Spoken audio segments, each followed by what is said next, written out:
رقم 3 مارتينيز 20 كابس القائد رقم 4 فيلا رقم 2 سوليفان 6 سانشيز رقم 15 تيري 8 البرت 11 هالا رقم 6 مالي رسميا تأهلت إلى الدور القادم وستنتظر النهائي في نسخة 99 في المنتخب المغربي. التدخل الماضي بالنسبة للمنتخب المغربي، هل سيبدأ كمدافع؟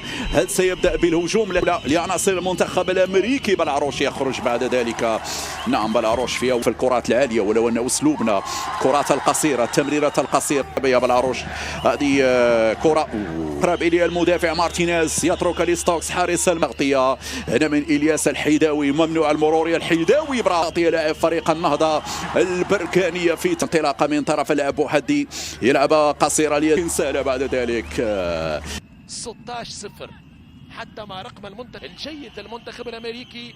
وفي تعليقي ممكن لمن شاهد نيويورك سيتي سوليفان يدخل العرضية إذا تأري يستفيد من هفوة في الدفاع، لكن قلت حذاري من اللاعب سوليفان لأنه خطير، هو اللي يعطي الحلول.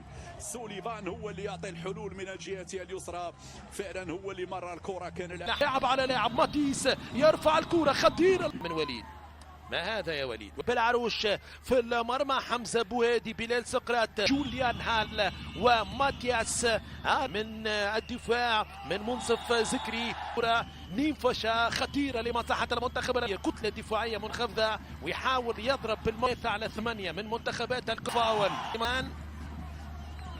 الآن نبيل باهل يستعبد والأمان للمنتخب المغربي. ماتيس ضاعت يا ماتيس، ضاعت يا البرت. المنتخب المغربي لا زال في العمى. المواهب القادرة على أحداث الفارق في لحظة على كوستاريكا، هايتي، سلفادور، الهندوراس. شوط كرة لإلياس عرباوي خطيرة للمنتخب المغربي، فرصة التعادل، جول. والمدرب نبيل باها يشير إلى حكم المباراة باستعمال البطاقة الخضراء الجرين كارت. أوه يا حمزة، يا حاب. ملعوبة من عبد الله وزان. عمر من الأول، من الثاني ماشي، من